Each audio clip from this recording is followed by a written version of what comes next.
everybody. Welcome back to the new and experienced investor podcast. Today, we're talking about building wealth through multifamily investing.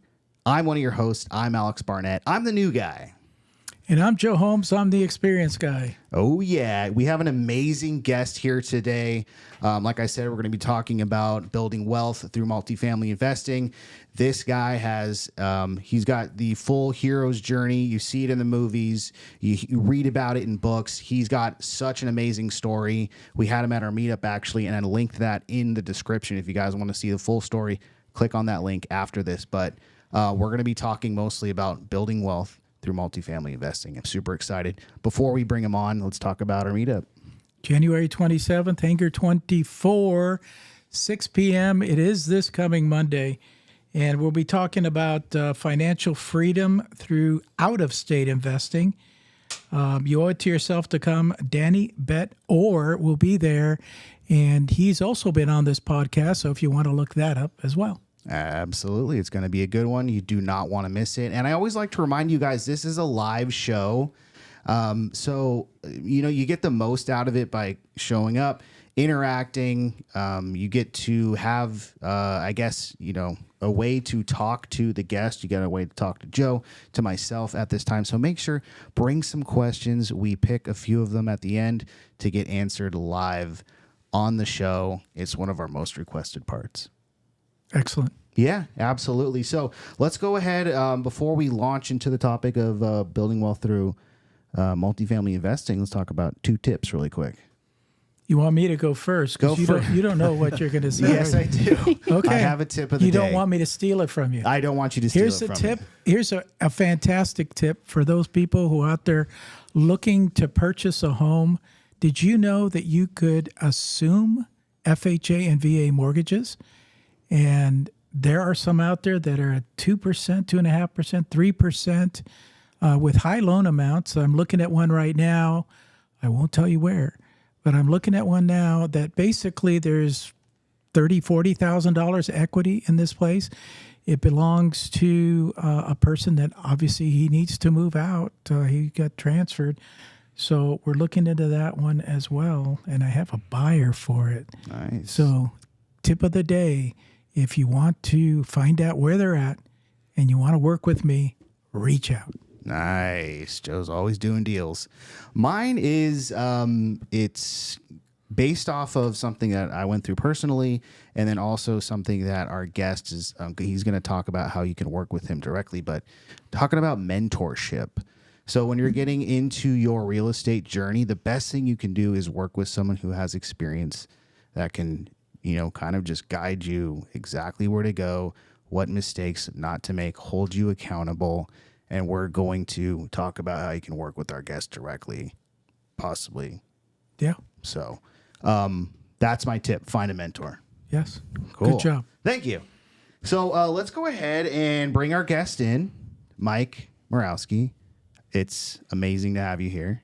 Thank you so much, Mike. How you doing? I'm good. Appreciate you guys. Been trying to get here for a while, so appreciate you having me on. Great setup.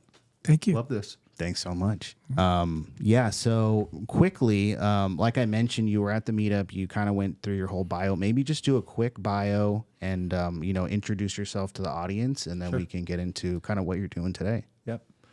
Been in real estate 30 years. Started out as a residential agent. My first 9 months in the business, sold 78 houses. I'm a little above average. Built a team selling 125 houses a year. Did that for 12, 13 years. Then I went in the apartment business, scaled a $100 million company in a very short period of time, and lost everything in 2008 when the world crumbled. And so back rebuilding, resilience is a key word in my life, and tenacity. And so, you want more than that? No, that's good. That's amazing. Yeah. And experience. Now you have all the experience, all the things that you didn't necessarily do correctly, and you're going to make sure that this time it's good. Yeah. This time we're doing things a little bit differently and growing and having fun doing it. You know what happens is, as an investor, it becomes part of who you are. It becomes your DNA, comes in your blood, And, so people say to me all the time, well, why don't you do something different? You had all those problems. Why don't you do something different? I go, because I don't know how to do anything else. What would I go do? So I love what I do. So tell us, what is it that you're doing now? Yeah, so two sides of my world, as Alex mentioned, I do coaching and mentoring, and I teach people how to invest actively in multifamily real estate. And then I tend to partner with them on their first or second deal, trying to help them scale their business. On the other side of my business, we buy large apartment complexes. And, I love this because when I go to a meetup and you're talking to people and you're meeting people, you should have an 11-second elevator pitch. And so what I tell people when they say, what do you do? I say, well, I'm the chief investment officer for a multifamily hedge fund. We buy large apartment complexes in specific markets. We raise private capital from people just like you and share in the profits. Is that something you'd have an interest in? Perfect. I'm stealing that. Yeah. So tell us the secret. Where are you buying? Yeah. So we monitor right now about 40 markets around the U.S. Some we like better than others. I'm a big Southeast guy. If you looked on a map, the smile from Charlotte to Dallas, that whole smile of the U.S. But there are other markets. So we look in, Tennessee and Northwest Arkansas and Tulsa, Oklahoma. Tulsa, Oklahoma is a market that we bought about 400 units in last year. Like that market a lot. And the thing about multifamily is there's different strategies, right? There's different product class, there's different strategies. And whatever you have an appetite for as an investor is accessible to you out there. Okay, so let's be specific. The 400 unit complex that you bought, what is the strategy there? How much did you pay for it? Do you have investors? What's the return looking like? So Tulsa, Oklahoma, if you don't know anything about Tulsa, as I didn't when we went into that market a year ago, started to do some research, and the market has to make sense before the deal makes sense. If the market doesn't make sense, I won't even look at the deal. So I won't buy multifamily in Chicago, right? Because I don't think the market makes sense there. But I can go to a market like Tulsa where I have good population growth, good job growth, good household income, and about 10 other things on a list that we look at before we even look at property. So when we started buying there, I didn't want to be in the Tulsa market at all. And my underwriter said, you really need to look at this market. I said, okay. So I've learned over the years we should listen to people, and especially if they're younger than we are, or younger than Joe and I anyhow. Sure. And so we dug in, and I found that there's a very diverse employment industries in Tulsa, which has caused the population growth to grow. Big tech market in Tulsa. And so we started to dig into that and saw that household income was good.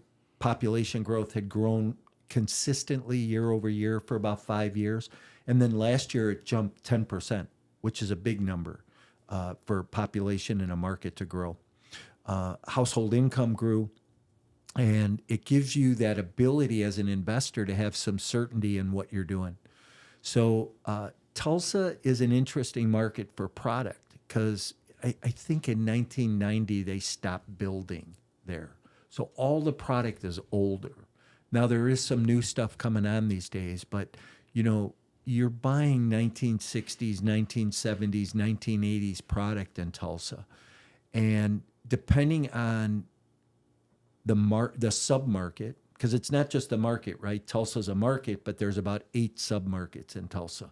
So depending on the sub-market that you're in is going to be dependent on the product you buy. So we buy C-class properties, 1970s. Generally, they cost about $75,000 a door when you go in.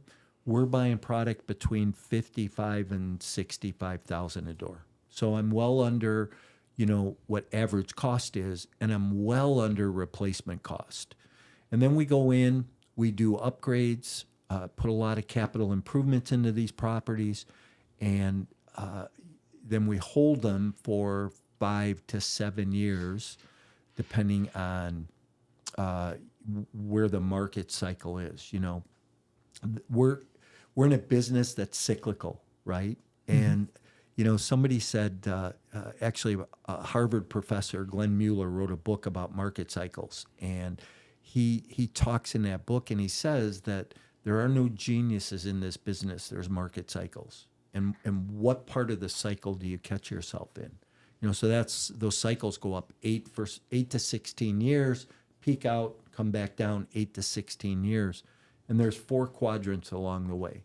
So you've got good rent growth, good online absorption, new product coming on the market. On the other side, you have negative rent growth, interest rates going up, market shifting, investor uncertainty. And that's where we are right now. We're in that low 4th quadrant. And I tell people all the time, listen, if you want to get in front of the next bull run and see a redistribution of wealth, not only in your own pocketbook, but in your investors, this is the time to start to get involved as we come out of this market cycle. So I don't know if I answered your question or not. Yeah, a little bit. I'm more of a numbers guy. So, how much did you pay for the place? You said, 50 to 60,000 or whatever. ARV's 75. So how big of a deal was this? How many investors do you have? You already told us the timeline. How much ROI are the investors getting every year? Things like that. Great questions. So we bought a 3-property portfolio. We paid about $65,000 a door for it. Bought it from a slumlord, and we knew it going in, but the lift on it has been a little bit heavier than we expected. We, in the last 12 months, have put in about $600,000 in capital improvements to 185 units. Wow.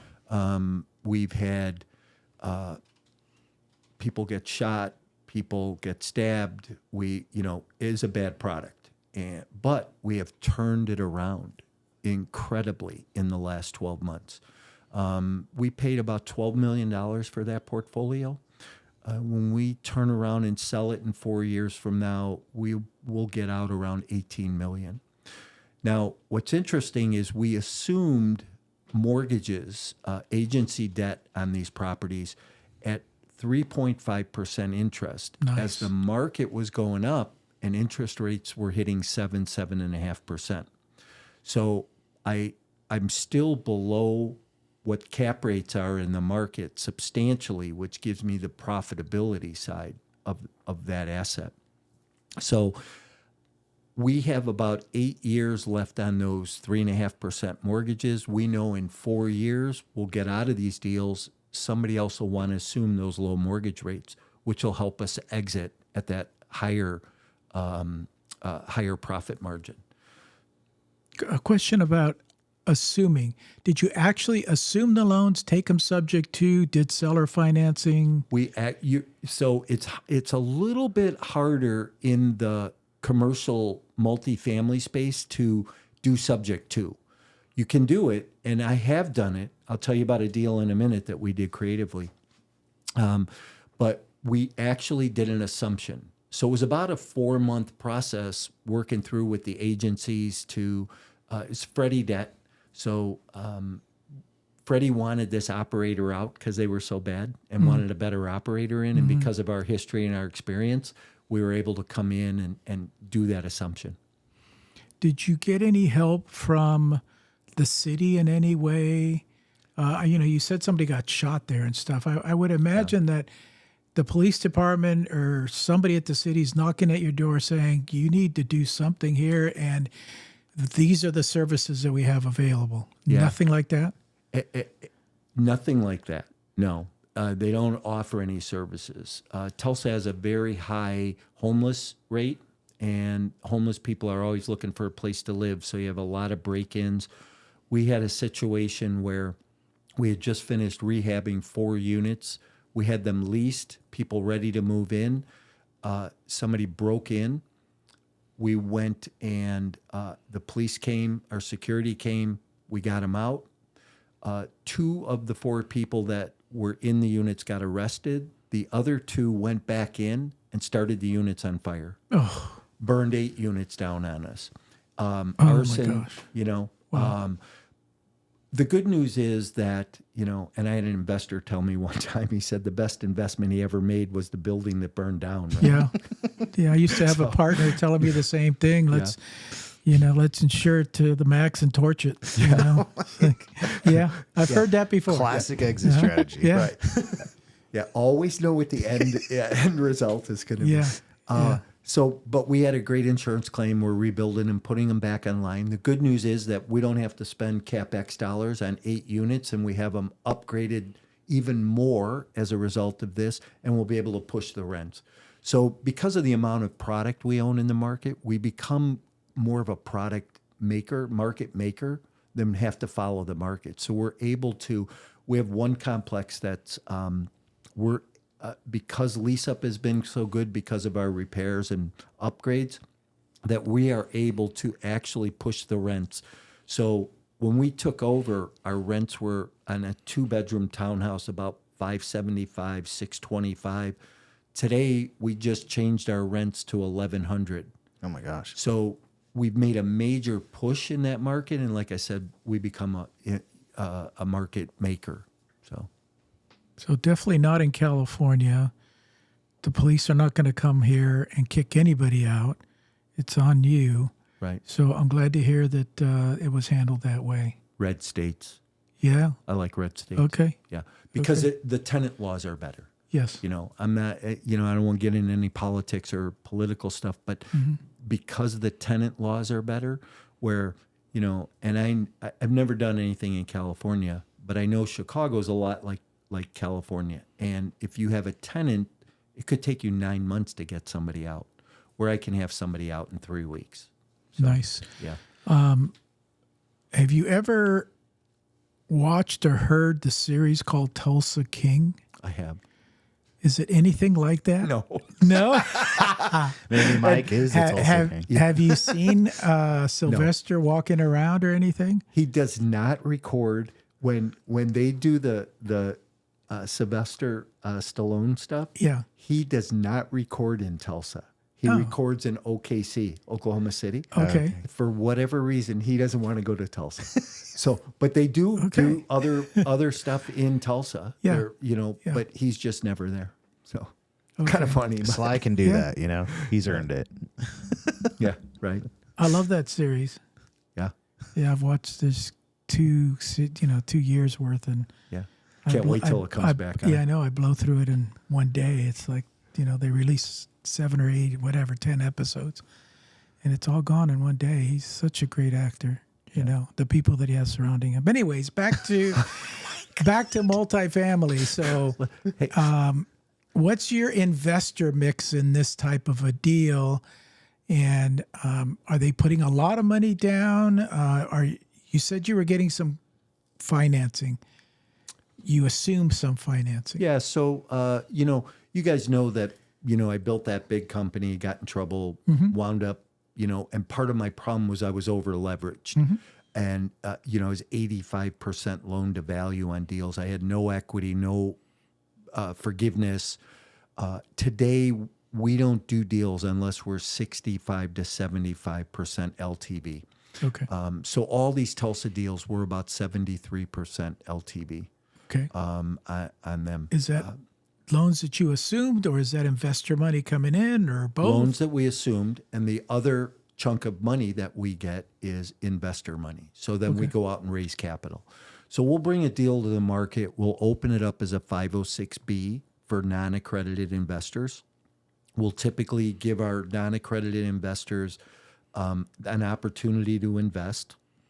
And then after that, we'll close it down and open up a 506C so we can go out publicly and market and, do social media marketing and Facebook ads and things like that and bring in other investors. So we have a mix of non-accredited and accredited investors. You want me to explain what that difference is? No, I want to know what is the difference in the ROI? It sounds like if you're not accredited, you're getting in on the ground floor.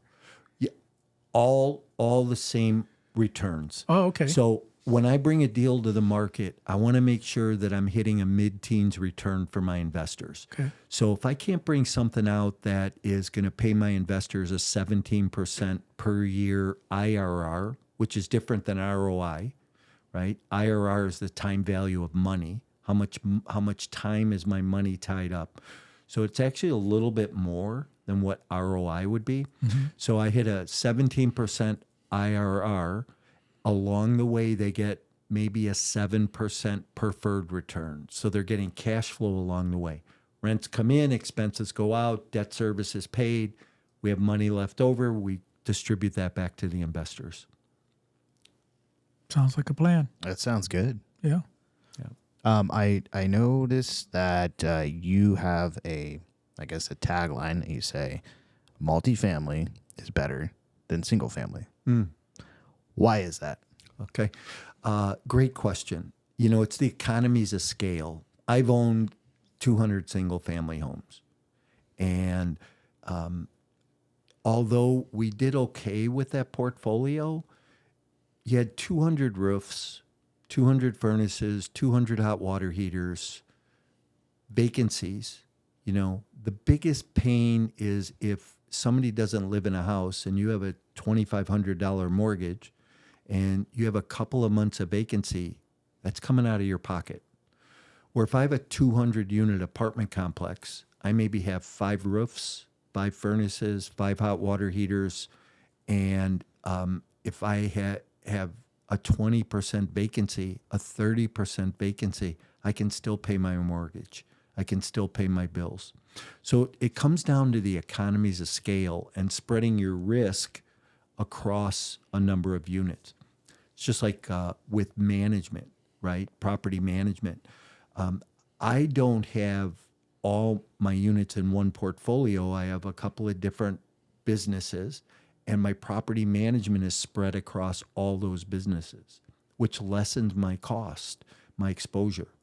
So it comes down to economies of scale and making more profit for our investors as a result of that. Yeah, that's what it's all about. Hey, can we talk about creative financing? Please. Absolutely. I'm on this kick lately. Matter of fact, my group coaching program, I just did a session yesterday on creative financing. And I love what you guys do in the single family space, the subject to the owner land contracts, and I did a lot of that over the years. But I don't think people realize you can do it in multifamily too, right? I've done 4 units, 60 units, 400 unit deals, owner financed. We just did a deal mid-year last year. Seller was distressed. Ran out of capital, really lost interest, owned a bunch of assets over in Vegas, had one asset in Tulsa, said, he just didn't have interest in the asset anymore, wanted out. Your total don't want her, right? I mean, that's what we look for is absolutely. Seller in pain or a don't want her. How do we help solve that problem? So we went to him, and one of the metrics we look at is what's the DSCR, that debt service coverage ratio, and will it be enough for us to go get a loan at the bank? Well, you have to generally be about 1.25 or higher in order to get a loan at a bank. This guy's debt service coverage ratio, if we would have tried to get a loan, was 5.8. You're just not getting there, or 0.58. 0.58, yeah. Yeah, and so. So we went to him and we said, hey, look, we'll bring an injection of cash into the deal and we'll do these repairs. He had 26 down units. It was 60% occupied, needed a roof. He had interior roofs falling in because of the rain, and parking lot. He needed a parking lot. The balconies were falling off the buildings. And we said, we'll bring an injection of cash in. We'll turn this thing around. But here's what we want to do. We want to do, almost like a subject to, but what we did was we created a master lease. So the master lease is a great way to do this because it gives you ownership control. I can rent to anybody else. I can do all the repairs. I can collect the rents. I can sell it when I'm ready to sell it. So the master lease gives me all of the ability to do that. And then you can negotiate in there who gets the tax benefits and where's the depreciation going. So there's a lot of flexibility in that. So we create this master lease. He's got an underlying mortgage that's at 3.9% interest, fixed rate with a credit union. Now, you're not going to be able to assume that. So we left that in place. We took it subject to in the master lease. And the seller held $1 million in paper at no interest and no payments for 10 years. So the loan expires in 10 years. So we set it all up to do that. We came in, we put a roof on the building, new parking lot, we put fixed the balconies. This year we're going to do some curb appeal, some landscaping. We did a lot of exterior maintenance. We put those 26 down units back online. We turned the tenant base. We've raised rents. And now we're stable. We're in the 70 percentile of occupancy, continuing to move up. And it's a great deal. And the seller participates in a small percentage of the upside after a threshold.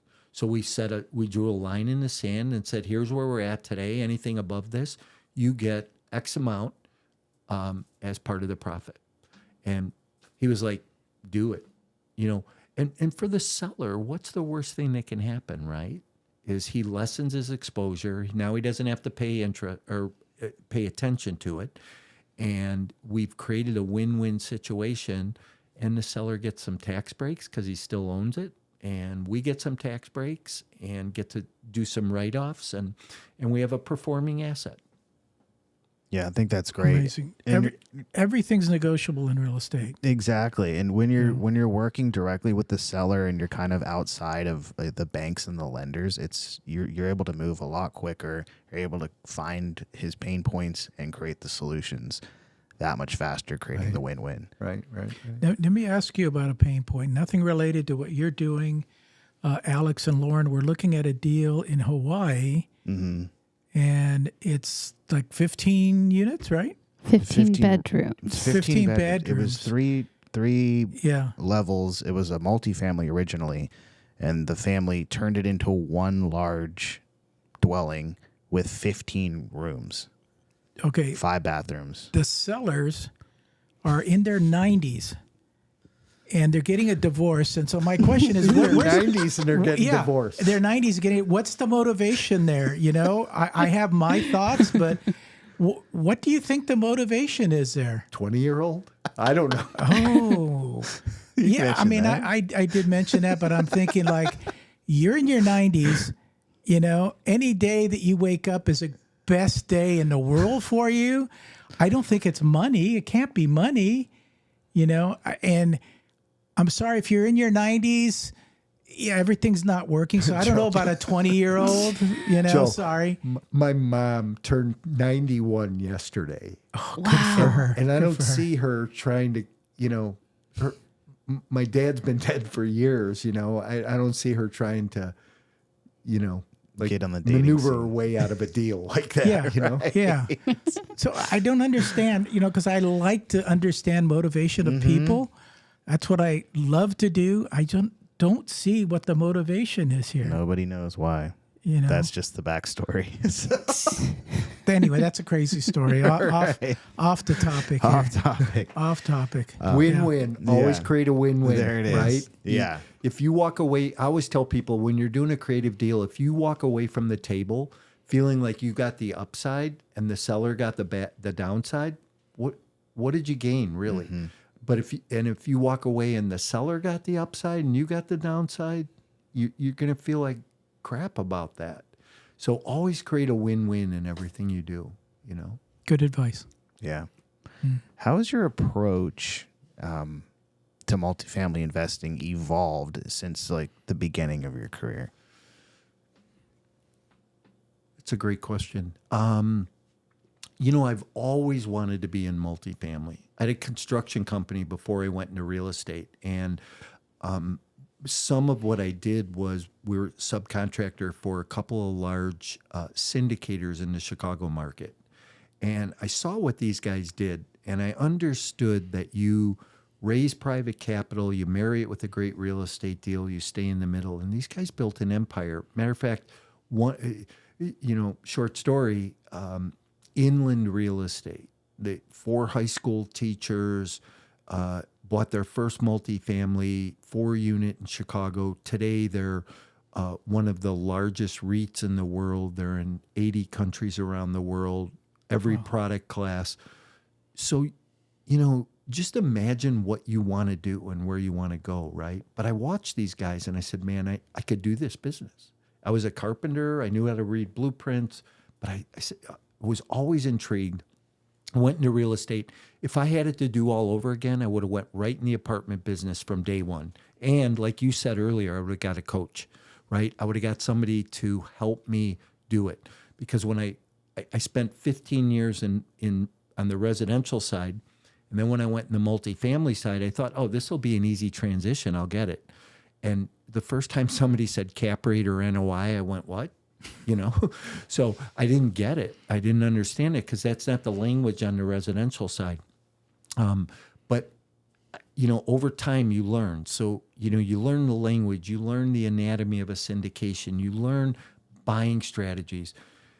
My approach today is we're a product of the capital that we raise. We can't do anything unless we have capital. So I have to be able to go and have certainty of capital execution in order to do a deal. Where, in my previous life, I really didn't have that. We went and bought deals, tied them up, and banks were giving us money so we could do 10% down, 15% down. Today, you have to be a little bit more structured in how you do it because the markets have changed. Banks have tightened up, gotten smarter with the paper. So my strategy is just to have a solid exit plan at the end and go in knowing what that is. So, Let me defend you a little bit here as far as mentors go. My first deal, I was 20, and I'm sure you'll remember back, there's no cell phones, there's no internet, there's no YouTube, there's nothing. And I'm looking around to find somebody that's doing what I want to do. There's nobody. And then I finally do find somebody. It was actually a coworker of mine who was buying properties and, fixing them up and selling them. And I asked him, I said, can you kind of teach me what you do? And he says, why would I want to teach you?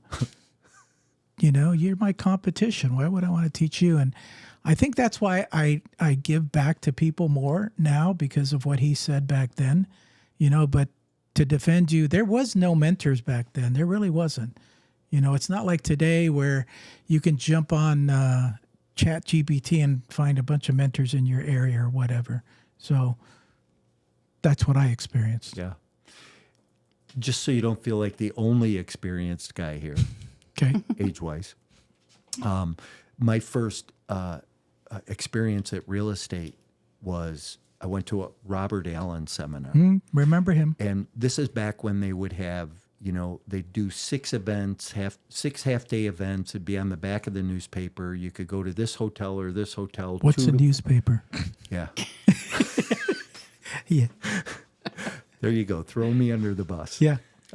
So I go to this half-day event, and I'm hooked. I'm like, wow, you can do this kind of stuff? So I sign up for the weekend, and at that time, I think it was like $2,200 for the weekend. My wife wanted to kill me at the time, right? And so I go to this weekend event, and he's teaching OPM, other people's money. He's teaching creative financing. I go, man, I get this. I can do this. So I go home. Seminar's over Sunday. Monday, I'm sitting at the kitchen table, at the kitchen phone, dialing, right? Talking to sellers. I schedule a couple appointments. I go out. Before the day is over, I buy my first piece of real estate, 4-unit, with $1,000 down, and the owner hold the paper on the rest of it. Creative financing. Nice. And I think the most important part of that story is he age. actually did something, got on the phone, and looked for that lead and followed up. Because, you can go to these seminars, and that's what they hope that you do. You spend I don't know when's the last time you checked, but they're charging like 20, 30,000 nowadays, and that's fine. You can pay that if you can afford it, but you actually have to do something. If you don't do anything, then you've just spent all that money for nothing. Can I do a little commercial right now? Please. I do not believe in a $30,000, $40,000, $50,000 coaching program. What do you get out of it? Listen, Alex, if you have that kind of money, let's put some money in a syndication, in an investment, so you get a little bit of that experience and your money's working for you.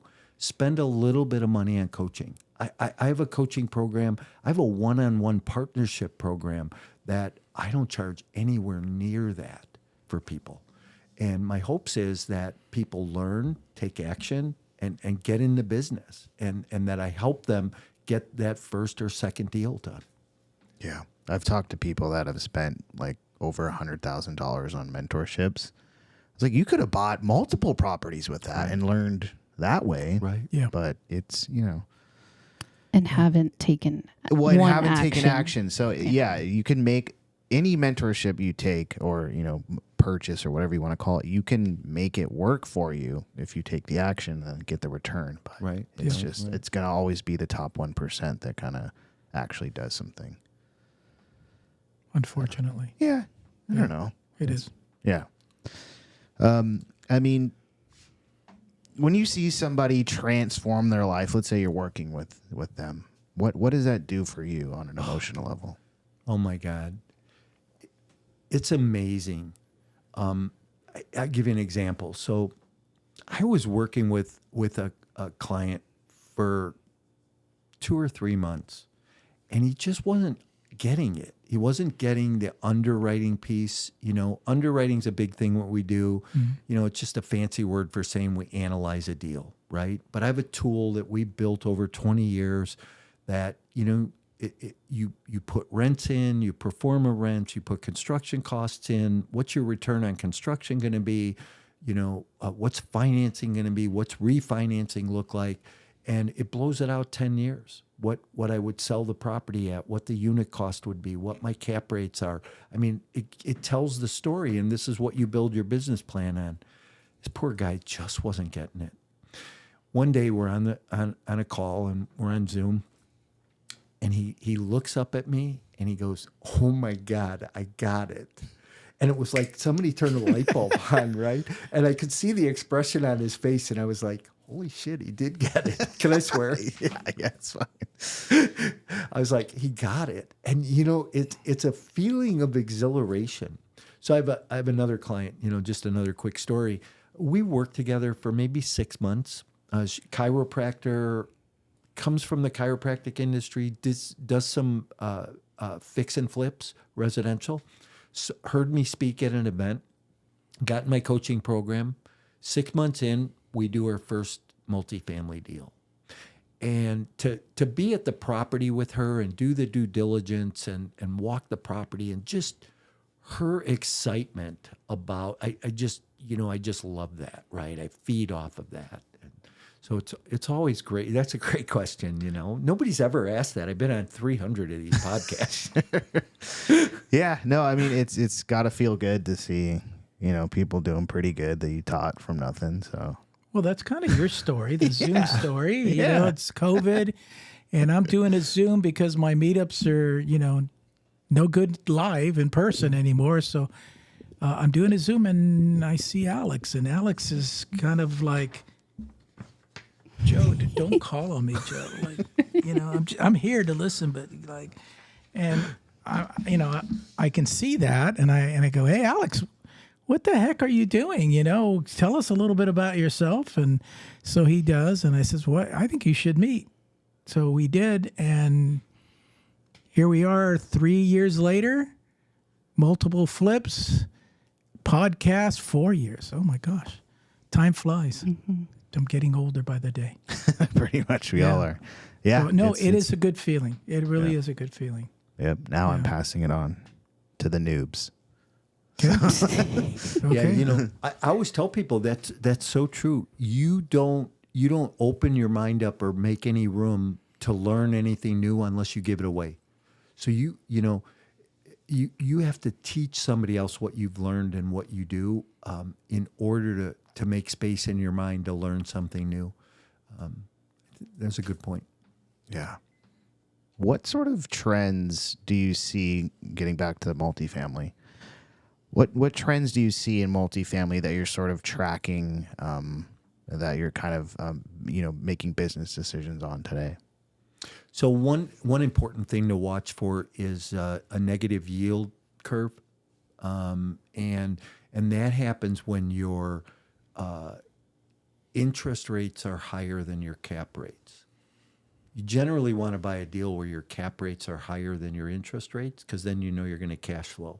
But when they're the other way, and you're buying a deal that, so we own some real estate that were under 4%, but interest rate, cap rates in the market are 7%. So I have a big spread there. But we just bought a deal that we're at 6.5% interest, and the cap rates are 7%. I don't have a lot of room there, but I still have room. Now, where it gets bad is some of these assets out there and people that are in assets where the interest rates went to 12 and cap rates are 7 or 6 or 5. That's where the stress is, right? Because now they can't keep up with it because you don't have enough cash flow and you can't raise rents high enough. Unachievable ends. You've got a liquidated deal. You got to get out of it at that point. So that would be a big thing to watch for. Other trends right now are we've seen pricing stabilize a lot. Cap rates got way down. I mean, you were buying deals at 2-3 caps, right, in some markets. Today, cap rates have decompressed and they're back up 6 or 7. They're, a little bit more palatable. And as a result of that, seller pricing has come down. So we're in a business that, everything is priced on NOI, that net operating income. So good thing to watch is for every dollar of NOI you add in profit to a multifamily deal at a 7 cap, it adds about $240 worth of value to that property. So how many $240 do you want to add in value to a property? So there you go. There's a lot of stuff that you got to learn. I mean, if you're in residential, all that's that's like over my head, I guess. But if you're in multifamily, then that all makes sense. I heard rumblings about, there were very short loans that were coming due, and a lot of people were just left holding the bag that had raised a bunch of money, and they were banking on the interest rates staying low. And what are your thoughts behind why that happened? Yeah, I think there's a couple reasons. One I kind of just alluded to, but say that you bought. I have a friend who's been in the business as long as me, and his group has done 100,000 units in the last 10 years, and like $10 billion in multifamily. And we get in this discussion about the difference between fixed rate debt and floating rate debt. And I'm a fixed rate guy. You know what? Give me a 6% interest rate for 10 years, and I know my interest is 6%, and I'm not going up. But you give me a floating rate debt where I have to do a buy down on it today, and that buy down maybe cost me $30,000, and I can get a 4% interest rate for 2 years. And then because interest rates went up, now my buy down to keep that interest rate low went up. We probably went from $30,000 to $300,000, and there's not enough money in the deal to pay that buy down. So because those interest rates went up like that and mortgages went up as a result of that, that's where a lot of the stress in the market is and the problem in the market is today. Are you able to take over that as, a reputable operator and make something out of it? Or is it just kind of, it has to go back to the bank and then you... There's rescue capital. There's groups that have raised rescue capital out there to step in and do deals like that. We didn't, that wasn't a road we wanted to go down.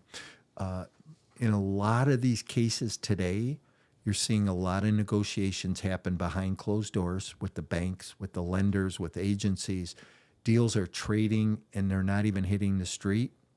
There was all this talk 2 years ago that there was going to be a lot of blood in the street and the world was going to blow up. And I said, we're not going to see it because the dynamics were different from 2008, right?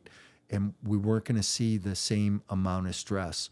Yes, there's deals that are blown up. Yes, there's problems. But Freddie, Fannie Mae, they're calling up experienced operators and saying, hey, Joe, we know you're an experienced operator. You know how to run this. Why don't you come in, buy this deal for par, and take it over? And now that's the type of trading that's going on right now. So a lot of those deals aren't even hitting the street that are stressed. So that's why I've said for 2 years it's not going to be as bad. And we've kind of like skated out of this thing, and market's changing. Do you see any changes with the new administration affecting anything that you're doing? Oh, yeah. I think there's going to be a lot of changes. You have to remember that Trump's a real estate guy at heart. And so they're going to do things that are going to affect the real estate industry in a positive way. And I don't think it's just Trump, but I think it's, the Republican Party. And, I don't want to go there, but it's all right. I think we're going to see a lot of things. One of the things that we're hoping happens is the bonus depreciation, right? The bonus depreciation, because of the 2017 Jobs Act that got put into place, you could take 100% of depreciation year one, and then there was a step down, went to 80, 60. This year it's 40%. And there's a bill that's passed through the Senate already and stuck on the House's desk. All it needs to be signed, and I think he'll get it signed, but it's going to revert back to 100%. There we go. And there's talk, and my accountant thinks this, and I don't know if this is right or not, but I hope that this happens. My accountant thinks that they're going to redo that bill, and it's going to be 100% for 5 years and then be a 5-year step down. I could use that. Time to buy another Tesla. Yeah, exactly. Could definitely use some of that. Okay. That's hopeful. Yeah. I know we saw some video today where he was like, we're taking the interest rates down. I don't know if he has that power, but he's like, I'm going to make him take it down. It's going to be low interest rates for everybody. I'm not sure if that's going to happen. He probably brings Powell out to Mar-a-Lago and shakes him. Yeah, exactly. Turns him upside down, shakes the change out of his pocket. Right. Oh, man. Okay. This is the part of the show where we've curated a few videos. I want to get your reaction as an experienced multifamily investor. Okay. All right, pull them up. What do we got? First one is what you don't know about multifamily investing. Here's what you don't know about multifamily real estate. People think that if I own a big apartment building or a couple big apartment buildings, I'm gonna have crazy cash flow. And you know what? It could be true if you're out there buying, apartment building down in the Midwest where the doors are real cheap. But majority of the big city, these apartment buildings, they're very expensive. And in order to cash flow these property, you gotta put 35, 40, even 50%. Even some part of the Midwest, you gotta put down a big chunk of money. So the ROI on your money is not great. So why do? They do it for the appreciation. Because there's no more land to build houses, let alone to build apartment building. So in time, these apartment buildings, they just go in appreciation a lot. So what they're banking on is the resale, not the cash flow. Now, who buy these? These are like hedge fund, family trust. They buy them because they don't expect a lot of big return. They don't care. They get small return on the ROI. But what they want is they want the big appreciation, and they want the tax write-off. Here's what you don't know about. Thoughts? I got a lot of thoughts. First of all, I love Thatch. Yeah, he and I grew up in the real estate business together. We're good friends. Oh, awesome. Right? And I love what he does. And he's got a lot of good insights. Different product classes in multifamily. You have A, B, C, and D. He's standing in front of an A-class building. He's right. Hedge funds buy that. Insurance companies buy that because it produces a coupon and they can pay their investors their 3% or 4% return. You don't have to always put 30, 40, 50% down, and you don't have to do it with all your own money. You raise money, right? OPM. You create a syndication. You bring investors in. Everybody gets to share in the profits. So I'm assuming that property was somewhere in California. Is that correct? Do you know? Well, he's in Seattle, so In Seattle. I'm Okay, guessing well, it's probably somewhere kind of the up. same thing. Yeah. And what the reason I've always stayed in California is for appreciation. I bought a condo 40 years ago, paid $50,000, and it's up to $550,000 now, and that's appreciation. What you're doing it may be a little bit different, because I know when you do out-of-state investing, you're not really counting on appreciation. So you're buying an asset class in the C that's underperforming, and then you're making it perform so that's how you get the appreciation, correct? Right. Which creates cash flow Correct. and appreciation. Okay. So I try to fill 4 buckets, right? Preservation of capital. So you invest in these deals, we preserve your capital. Cash flow along the way, long-term wealth, and then tax planning strategies. Those are good buckets. Perfect. What do we got? All right, next one is why multifamily investors fail. Guys, I know you didn't ask this, but I do want you to pay attention to business plan execution. One of the reasons this is a really good buying time right now is because a lot of people bought and didn't pay attention, didn't do the work that Gabe did to make sure rents could be moved. It didn't check the comps. It didn't do all that stuff. And the people that didn't do that, they made ridiculous rent assumptions. Then they were slow to implement them, and now they're toast. That's what's happening right now. So I just strongly urge you, don't ever ignore the operations of the property. Don't turn it over to a third-party manager and think that will kill your deal in no time. Ken G, good guy. Just had him on my podcast. Wow. Mike's getting into all these guys. These are random. You didn't ask him. You just picked these at random. That's amazing. I just went golfing with him last week. So he's right. He's right. I think these deals are made and broken at the asset management level. You can't have a property manager and turn your back and hope, read a report once a week. You got to be involved. And we're deeply involved, especially when we're doing a heavy lift or doing reconstruction. You got to be able to push rents. You have to be able to increase value, and that's how we do it. We pay attention. So remember I talked about 5 mistakes I made, right? Mm-hmm. Second mistake I made was I didn't pay attention to details. So I was over leveraged, didn't pay attention to details, undercapitalized, grew too fast. So he's right, though. You have to asset manage and pay attention to those numbers and details. Can you do it even if you don't have a construction background? I mean, what do you do at that point? You go get a contractor to work with you, maybe even partner on the deal with you. I always teach people, I say, even if you don't have the construction background, for your preliminary underwriting, throw a number at it. Make sure it's high. You can always adjust it later. But get a contractor. Go get a local contractor and say, hey, what's it going to cost me to do this? Talk to other operators and find out from other operators how much they've put in to renovate units or bring them from classic to premium units. So, we don't slay these dragons by ourselves, right? We slay them as a team. So I have a team. I'm in, 3 or 4 different partnerships because somebody somewhere brings other value, and a contractor can bring great value to a partnership. Excellent. Producer? Well, we got a couple people in the chat. Okay, cool. Yeah.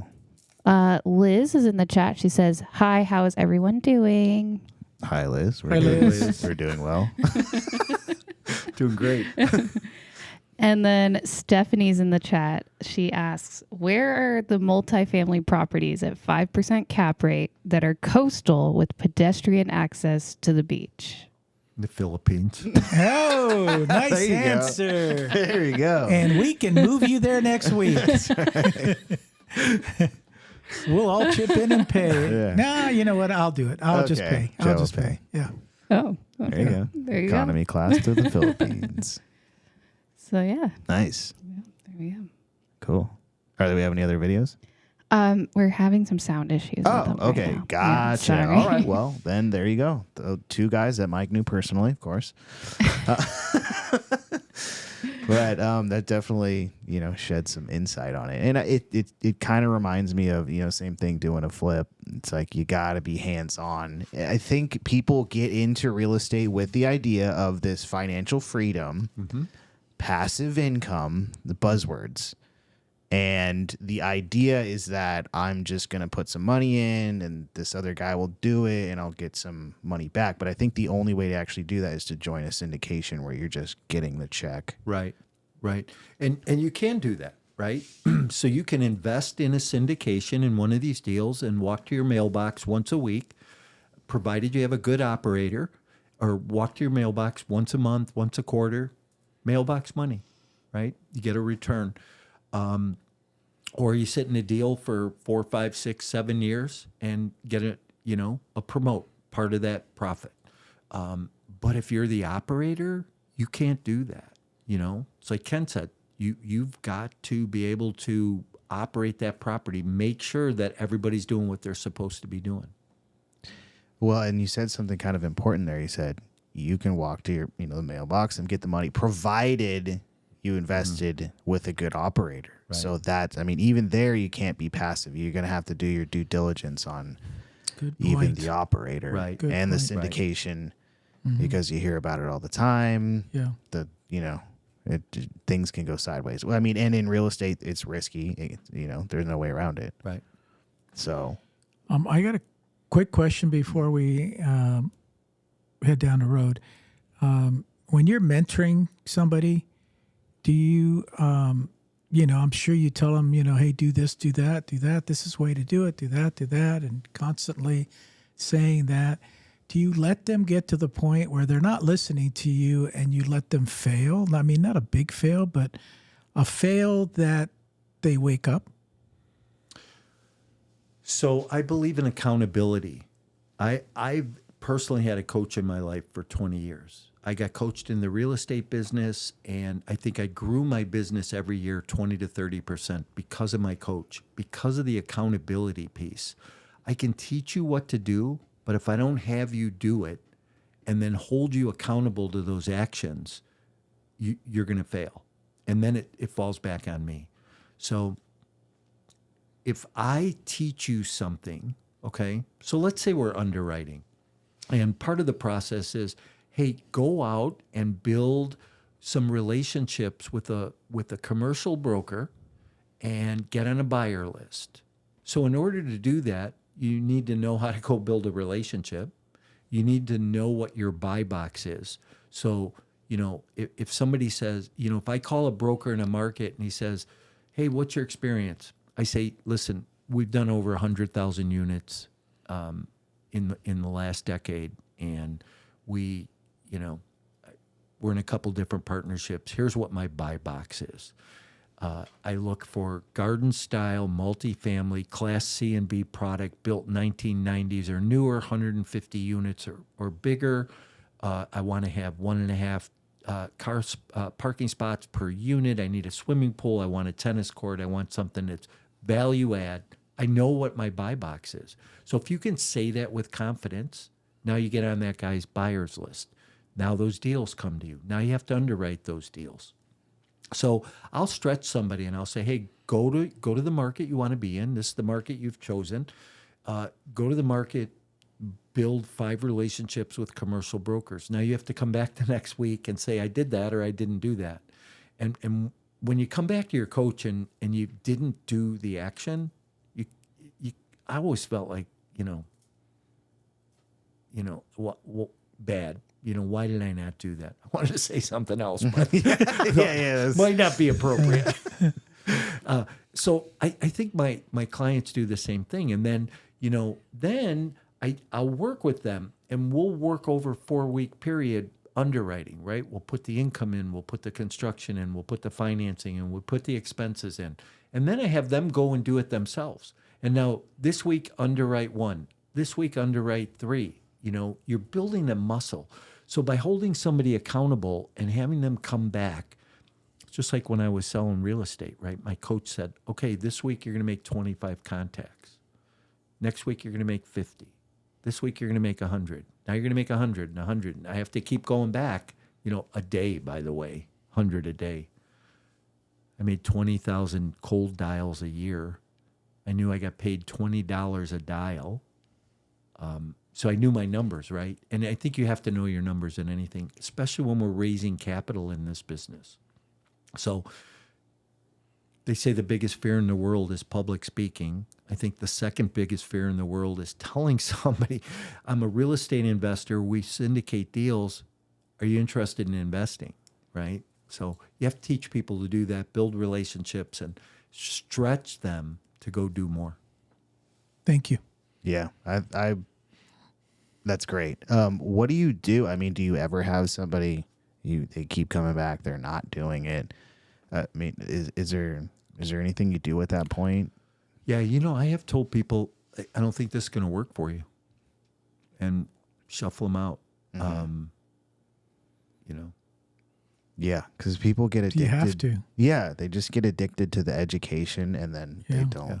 So I have two coaching programs. One is a inner circle program. It's a group program. You can go online. If you're a do-it-yourself person, you can watch 40 hours of video. It's a document library. There's a bunch of bells and whistles with it. Plus, I do a weekly group training Q&A where they come to that. But I have a partnership program, and I only work with 5 people on my partnership program.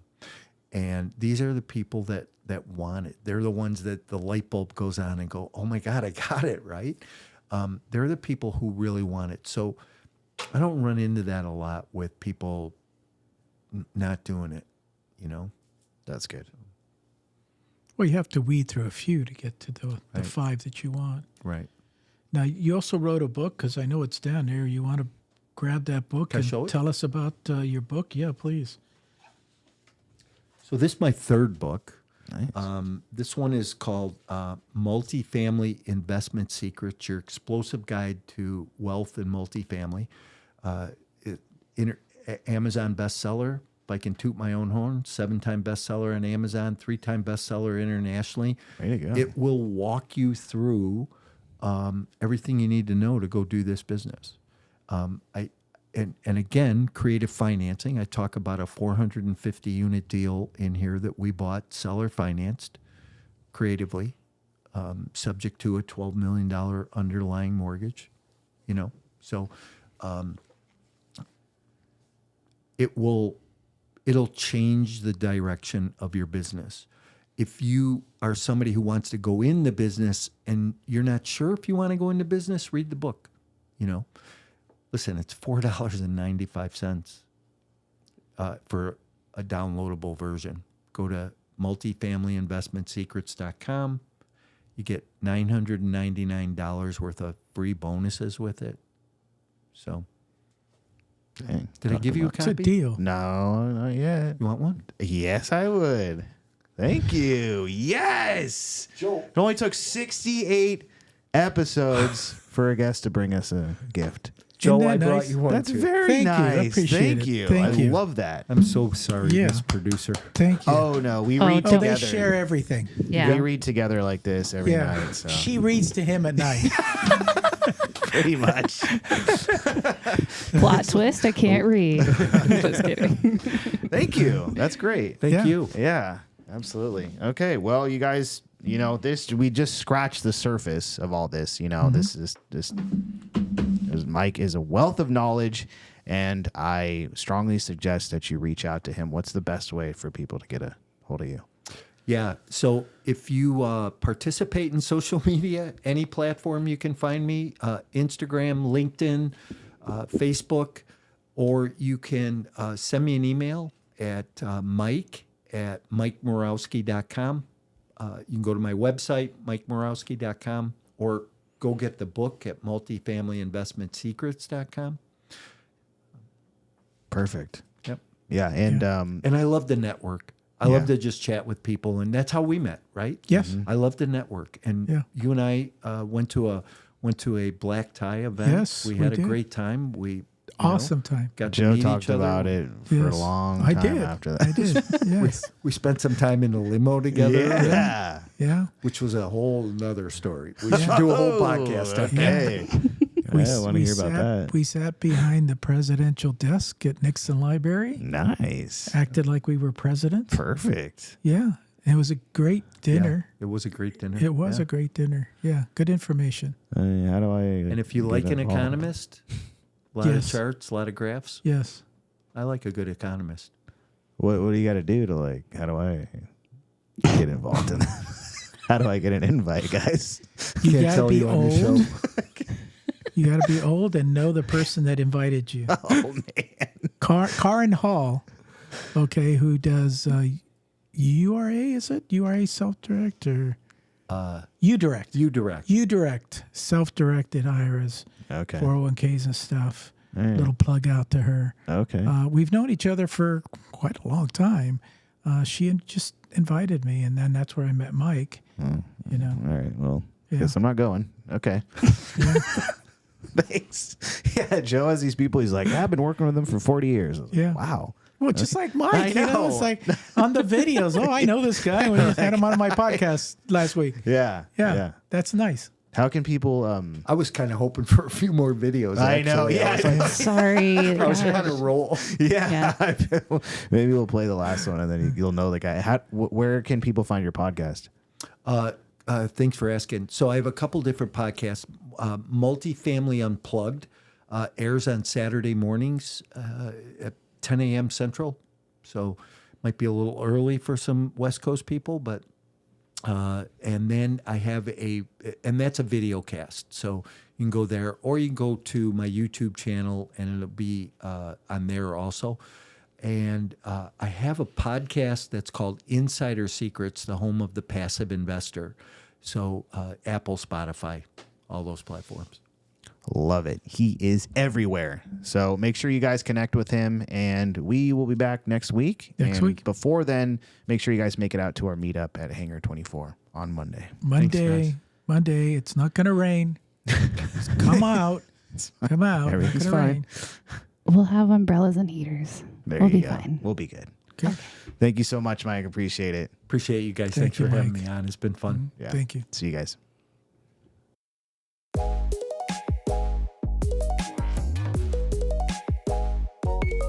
If you want some more advice on real estate investing, reach out to us one-on-one.